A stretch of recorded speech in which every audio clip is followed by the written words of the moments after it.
Salam, hər vaxtınız xeyir. Əziz tamaşaçılar, biz həmişəki kimi adət üzrə bugün yenə də növbəti verilişimizə başlayırıq. İndi bizim bu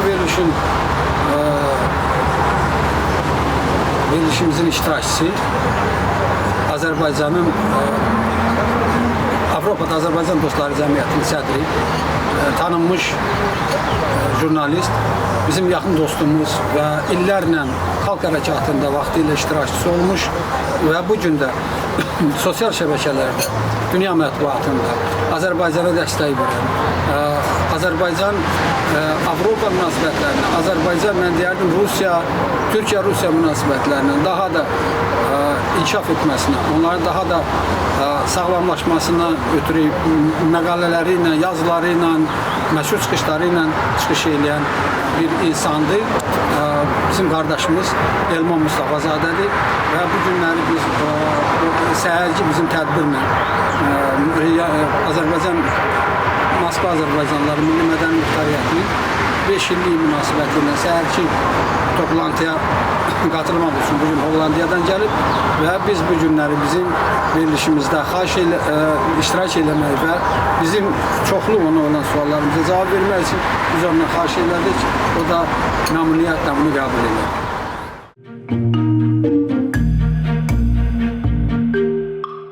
Salam, hər vaxtınız xeyir. Erman müəllim, sizi görməyimizə çox şadıq.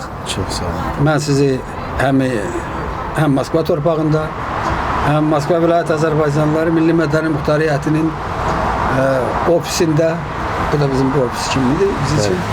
Və eyni zamanda səhərki bizim toplantıya qatılmağa gəlmə məqsədi ilə mən sizə təşəkkür eləmək istərdim. Çox şadıq sizi görməyimizə və tamaşaçılarımıza da qısa da olsa sizin haqqınızda istərdim balaca məlumat verim. Bir daha təkrarən ki, siz bugün Hollandiya dövlətində yaşayırsınız. Düzdürmü? Hollandiya? Bəli. Hollandiyada, Avropada olan Azərbaycan Dostları Cəmiyyətinin siz sədrisiniz, jurnalist. Nəinki Avropada, eyni zamanda bütün dünyada, sosial şəbəkələrdə ən deyərdim fəal çıxış eləyən jurnalistlərdən birisiniz və əlbəttə açığını da deyim ki, biz sizin məqalələrinizi, çıxışlarınızı böyük məmnuniyyətlə oxuyuruq, ondan ləzzət alırıq, ədalətli çıxışlarınızdan və eyni zamanda əlbəttə obyektiv o məsələlər ki, siz qoyursunuz, əlbəttə bizi də sizi kimi, bizim də qəlbimiz ağrıdır, bizim də, necə deyərlər, o qəlbimizin həzin telləri titrəyir. Mən çox istərdim ki, siz əvvəl xalq hərəkatından çıxmış bir insan kimi və eyni zamanda bugün Avropada yaşayan aktiv bir, fəal bir jurnalist kimi ümumiyyətlə dünya diaspor fəaliyyətindən danışasınız. Valla çox sağ olun.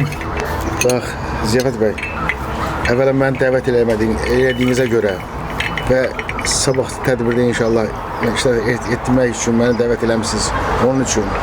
Və bu gücün mehribançılıq və bu mehriban qarşılamaq üçün çox sağ olun. Bax, bu qürbətdə də, burada qürbət, əslində burada bizim üçün qürbətli götürəndə, bu qürbətdə bu gözəl Kekoto çayı, bax elə bu tut mürəbbəsi mənə elə biraz da bizim Qarabağımızı xatırlatdı. Çox sağ olun bunun üçün.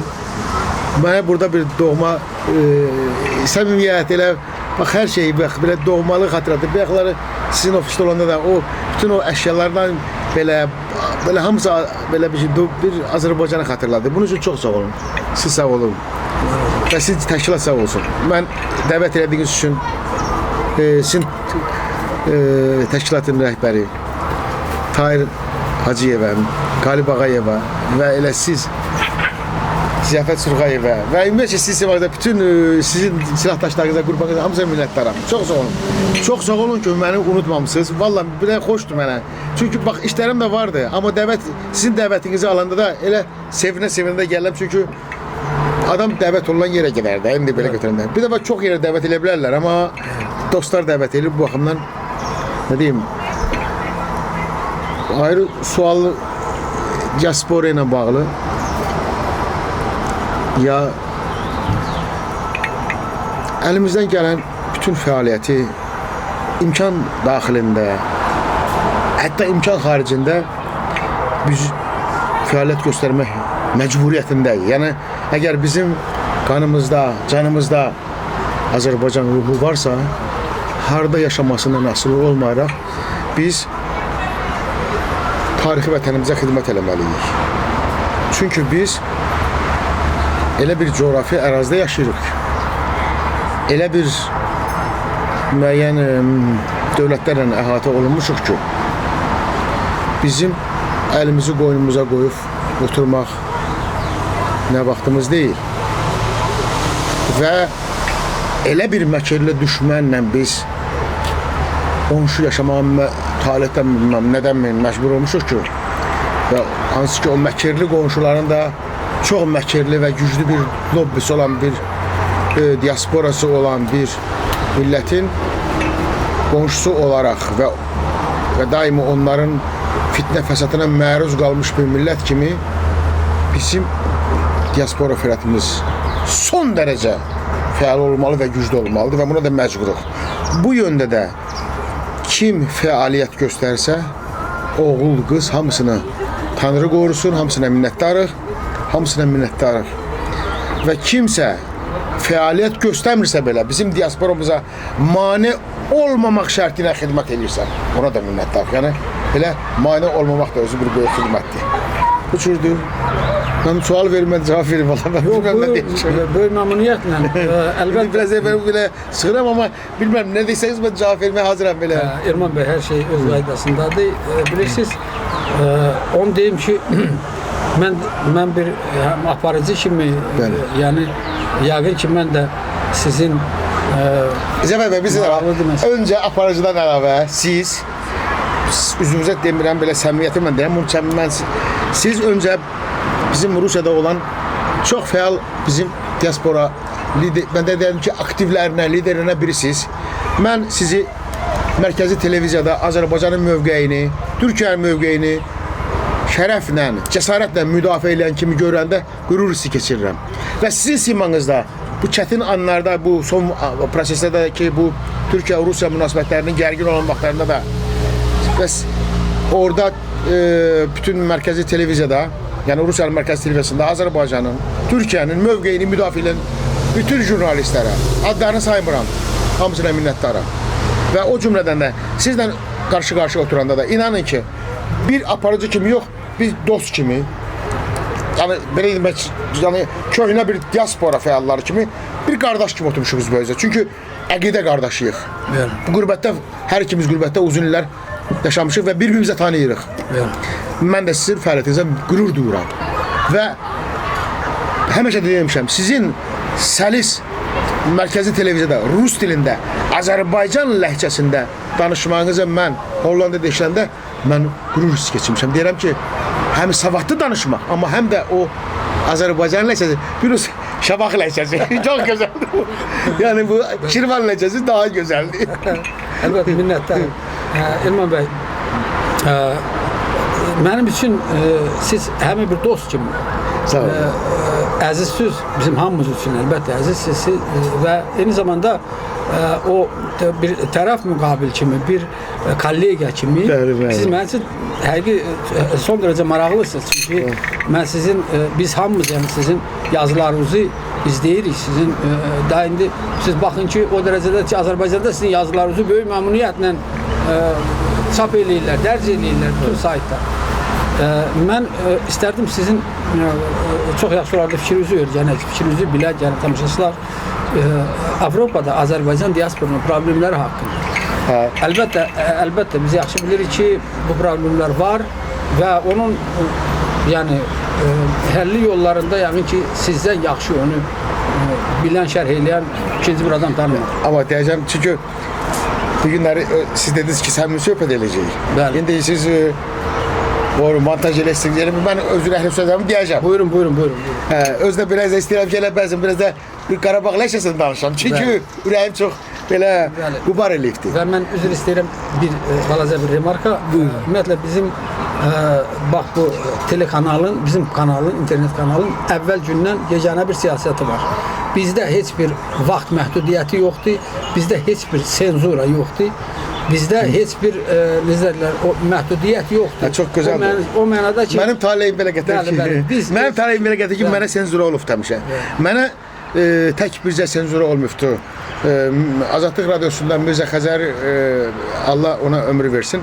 O redaktör olduğu zaman orada sözümü demişəm. Bu günləri Mirzə Xəzərin səsi internet saytında həmişə mənə açıqdır. Bir də Azərbaycanda Musavat qəzeti ki var ki, milyonlarla oxucusu var. Həmişə sağ olsun. O kollektivi də mənə həmişə söz azadlığı veribdir ki, mənim məqalələrim Mirzə Xəzərdə çap olunur əsasən. Musavat qəzetində əvvəllər media forum vardı, bağladılar, orada da mən yazılarını çıxış elədim və oradan yazılarımı tərcümə edirlər rus dilinə. Bax, sizdə bu günləri sizin saytlərdə, Rusiyadakı olan bu günləri bax, ofisdə gördüm, mənim məqalələrimin əksəriyyəti rus dilinə tərcümə olunubdur ki, onları da sağ olun sizlərə və sizin kollektivə görə çox sağ olun ki, tərcümə elətdirirsiniz bunu və ingilis dilinə və başqa dillərə. Yəni, buradan yayılır. Bunun üçün minnətdaram. Azərbaycan diasporasının problemləri olduqca çoxdur.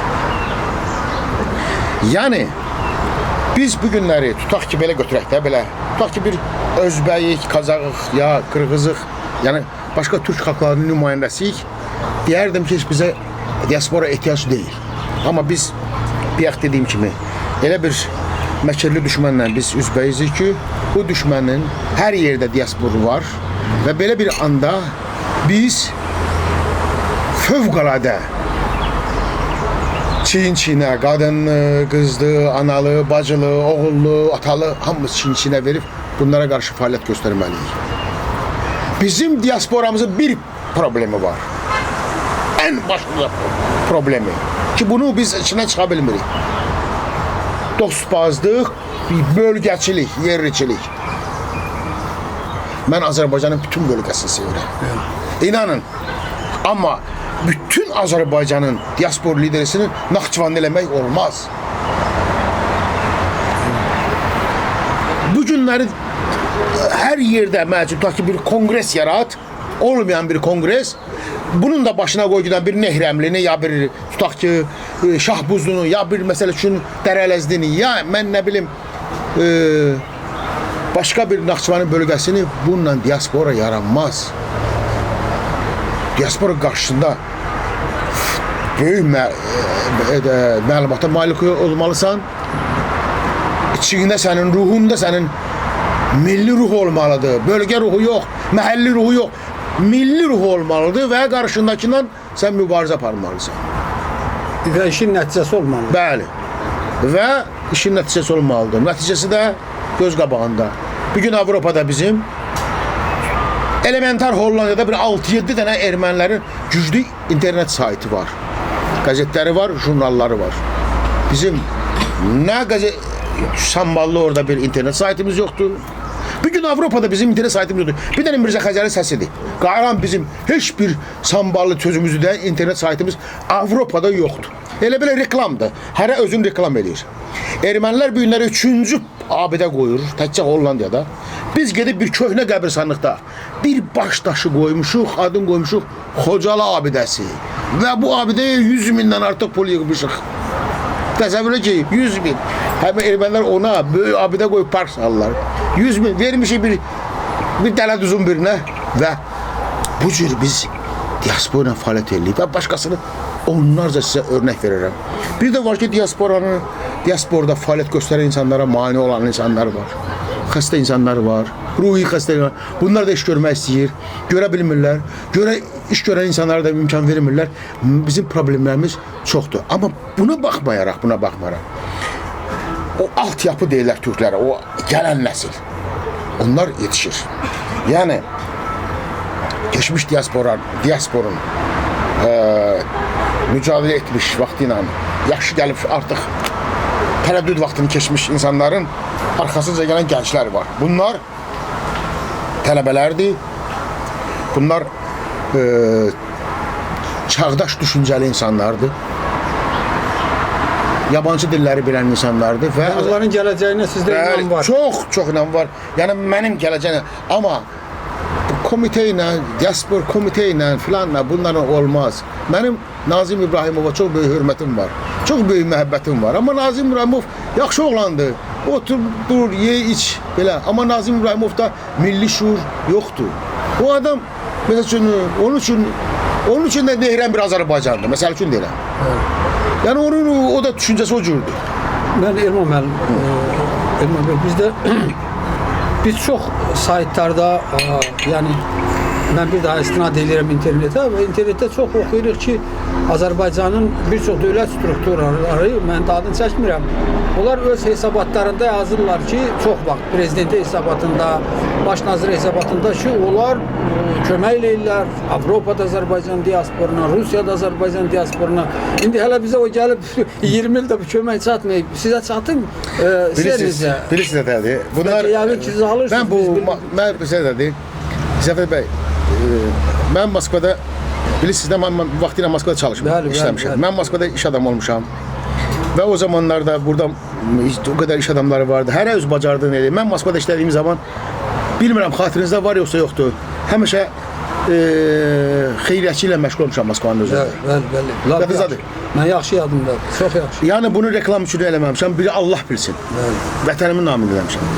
Bizim bir dənə, amma sonra da özüm bankrot olmuşam, mən sizə gizlətmirəm. Mənim qürbətdə yaşamışam 5-6 il.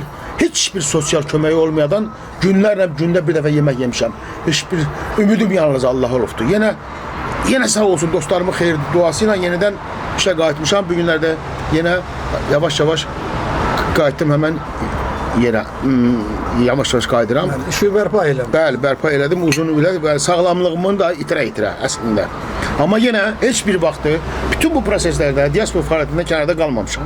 Çünki özümə söymüşəm ki, bir də qarışmayacam bu millətin işinə filanla çəkilmişəm bir həftə, amma yenə məni narahat eləyib. Məsəl üçün, parlamentar sizə örnək verim. Bu Rusiya-Türkiyə münasibətlərini gərginləşdirmişdir. Siz məni qabaqlayırsınız. Mən burada sualı verəcəkdim mən sizə ki, əsas məni, yəni bir çox suallarla yanaşı maraqlandıra. Siz Rusiya-Türkiyə münasibətlərinin çox çətin vaxtında, o dramatik bir vaxtda sizin yazılarınızla bir çox minlərlə, milyonlarla, 100 minlərlə adam oxuyurdu, onu tanış olur. Sizin çox ürək ağrısı ilə yazırdınız. O yazıları biz istərdik ki, o barədə də bir məlumat verəsiniz.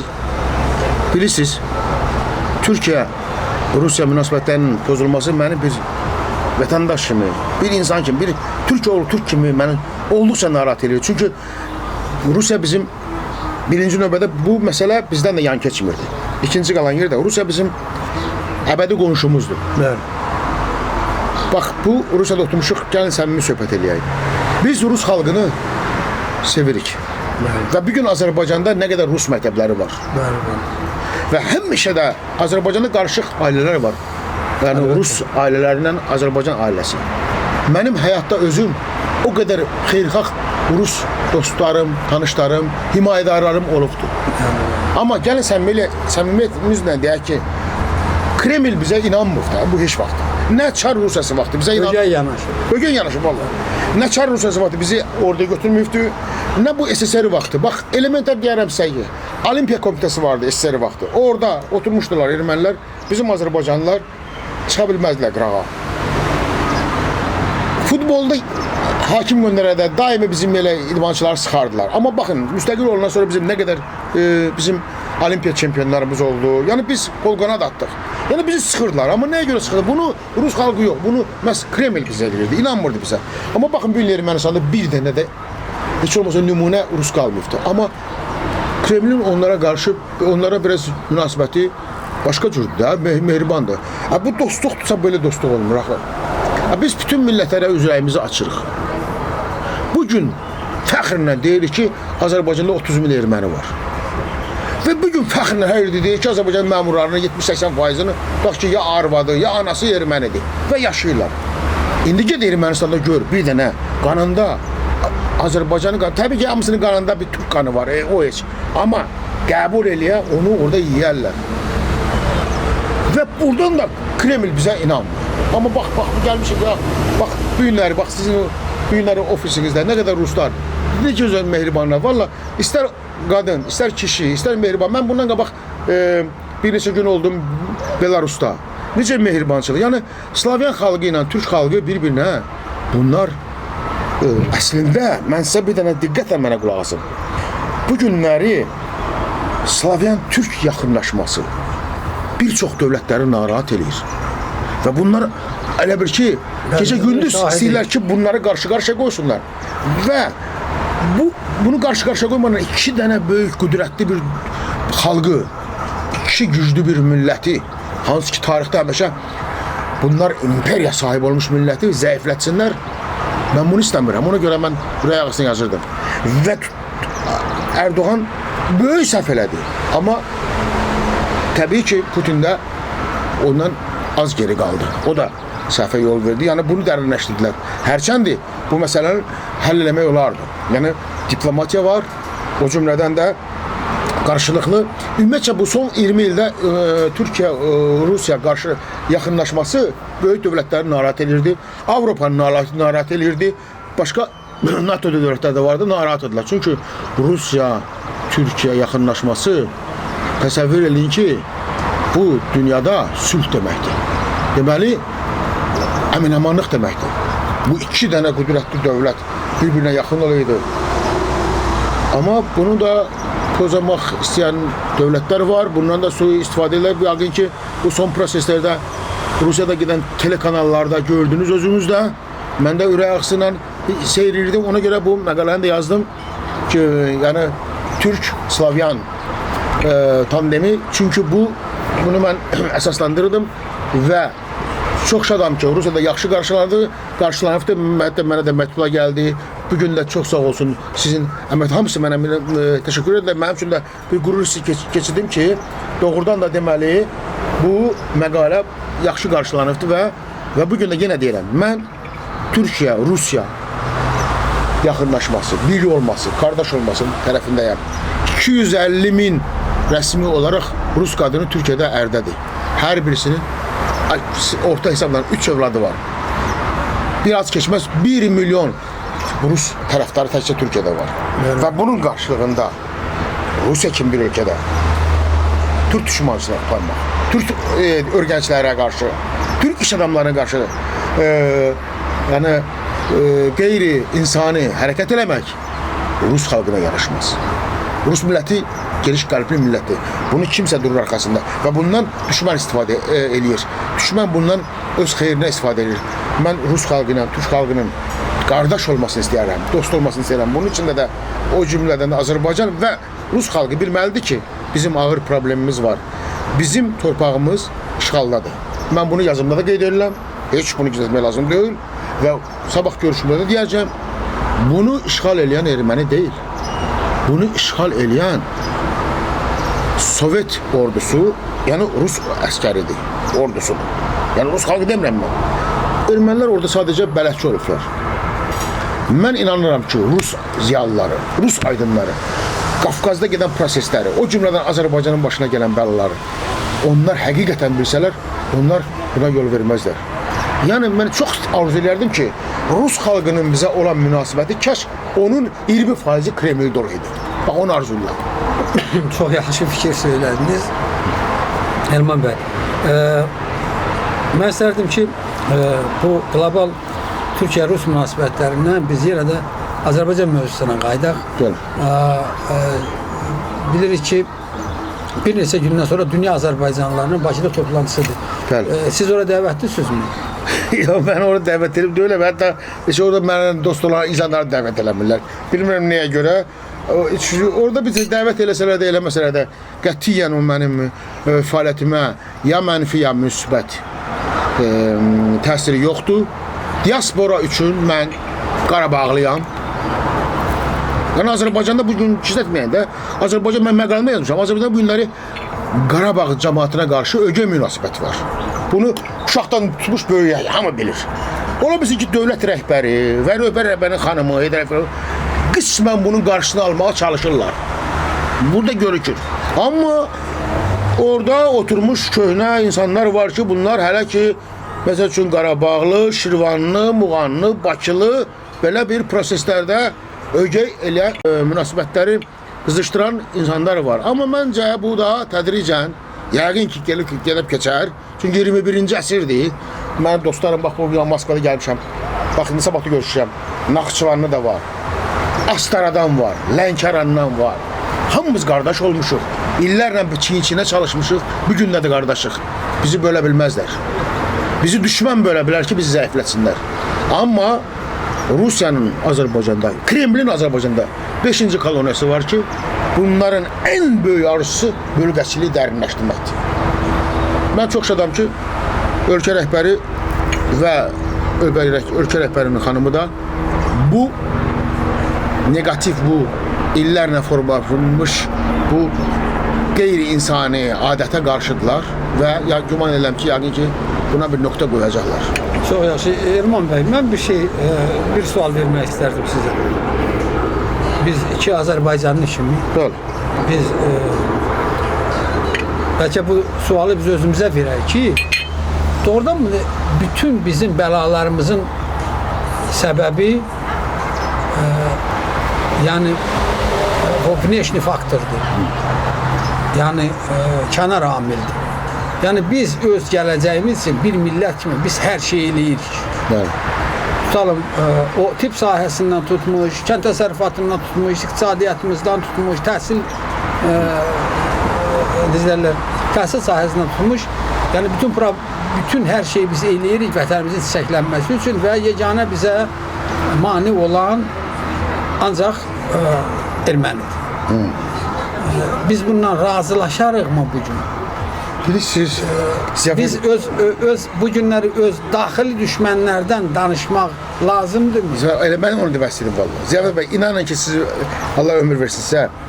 Biz erməni deyirik, amma bizim içimizdə, bax bizim içimizdə elə insanlar var ki, elə sort insanlar var ki, erməni onları yanına toya getməlidir. Mən çox uzağa getməyəm, sizə bir örnek verəcəm. Hər bir millət öz millətinin İstər oğul, istər kənarda, vətəndən kənarda ya başqa sahələrdə uğur qazanmış, böyük ixtiralar eləmiş oğul və qızlarına fəxr eləyirlər. Mən tanıdığım hələ birini deyirəm, sizə. Buyurun, bugün mən sözüm sizə. Məsəl üçün, mən bir adam tanıyıram, hər dəfə onunla söhbət edirəm, deyirəm ki, məsəl üçün, Kanadada bir Azərbaycanlı, məsəl üçün, mikroxirurgiya deyilən bir xirurgiyada çox böyük bir kəşfiyi var. Və dedim filan bölgədəndir. Deyir ki, tanıyıram, çox əxlaqsız ailədəndir. Ailə demirlər, deyirlər əxlaqsız rayondan. Ben yəni elə də deyəm var. Ya başqa bir məsəl üçün deyirəm.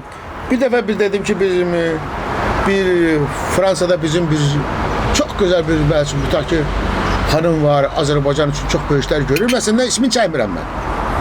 Deyir, oturub deyir ki, tanıyıram deyir, əxlaqsızdır. Axı dözmürsən, deyirsən ki, məlum olur ki, bu adamın özü əxlaqsız ailədəndir.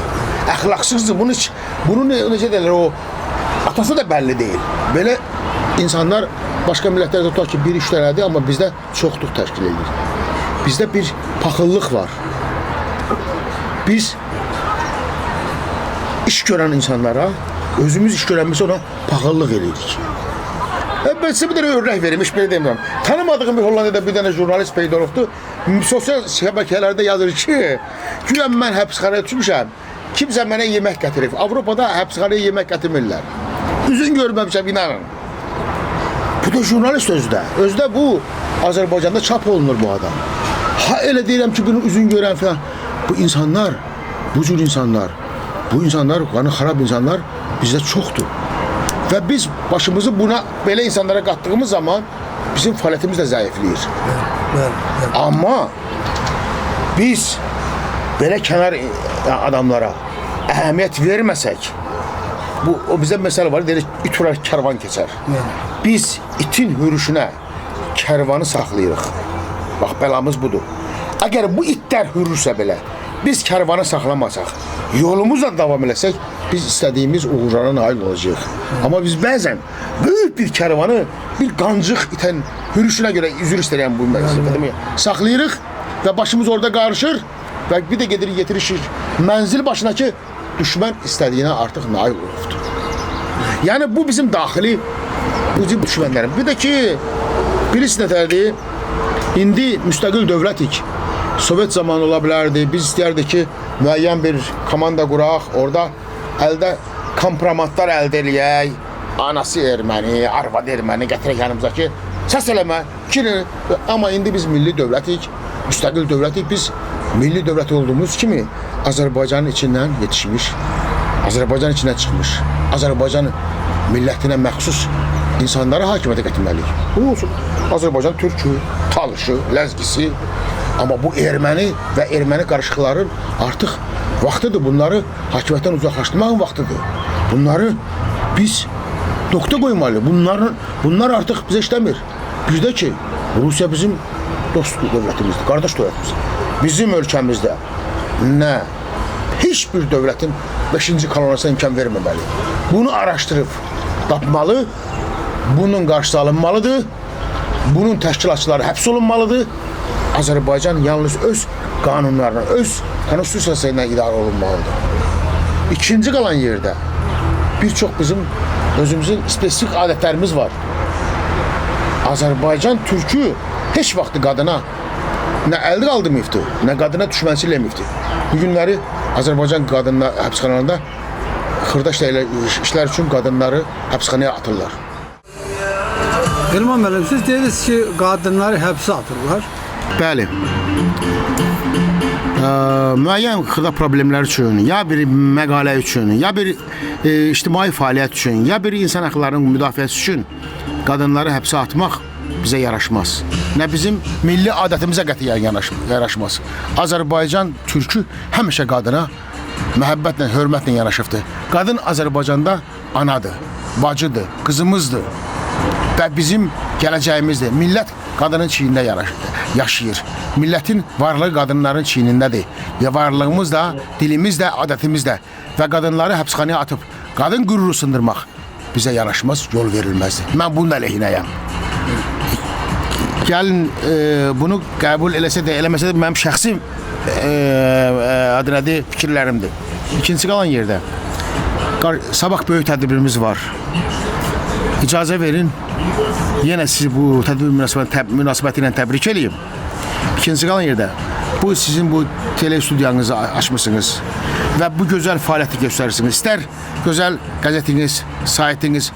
Bugün mən baxdım nə qədər kitablar çap eləmişsiniz. Bunlar üçün başda Tahir Hacıyevə və onun yanında Qalib Ağayevə və sizə üzrünüzə demək olmasın, Ziyafət bəy, siz Ziyafət Surxayevə və sizin simanızda, televiziyanıza və televiziyanızın yaradıcılarına, mətbuata, bu günləri sizin nəşriyyatınızın müdürləri oradaydı, onlara və Azərbaycanı təbliğ edən bütün milli mənsubiyyətindən asılı olmayaraq, ondan sonra irqindən, cinsindən asılı olmayaraq, bütün buradakı soydaşlarımıza hamısına mən dərin minnətdarlığımı bildirirəm.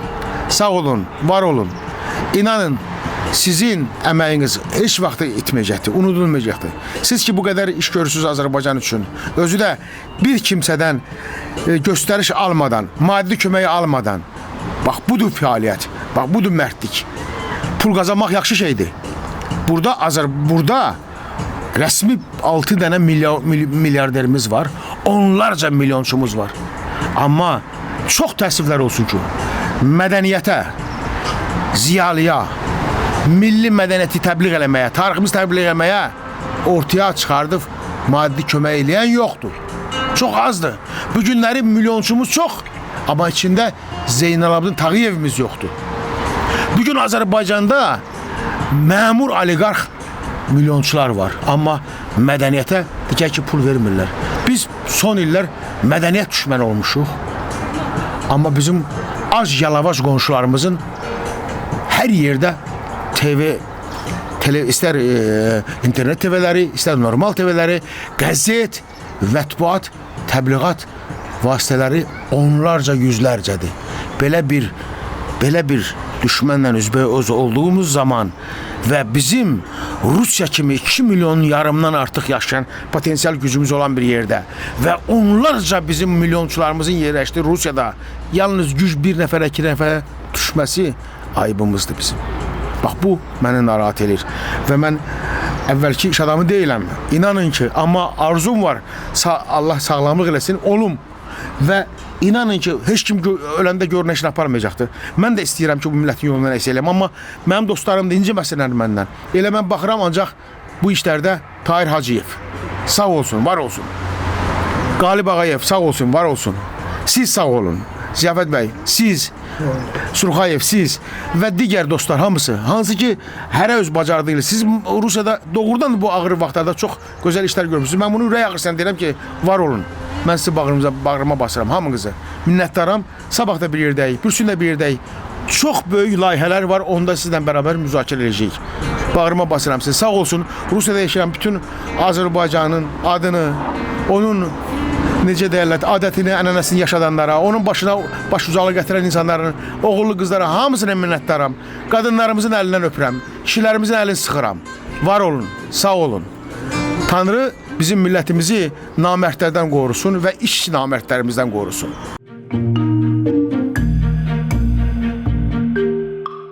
Amin. Amin. Əziz tamaşaçılar, mən istərdim bax bu cür pozitiv bir notda bugünkü görüşümüzü sona çatdıraq. Əlbəttə biz Elman qardaşımızın gördüklərini, həyatda onun həyatı təcrübə nöqteyi nəzərindən gördükləri, bildikləri bir yox, onlarla mənə belə gəlir ki, verilişə sığışardı. Lakin bizim səhərki bizim 5 illik yubileyinlə əlaqədar olaraq yubiley tədbirlərinə hazırlıqdır və əlbəttə biz yenə sizə bir daha söz veririk ki, Elman qardaşımız, yəqin Elman müəllim də söz verir ki, bu bizim birinci, axırıncı görüşümüz deyil bu kanalda.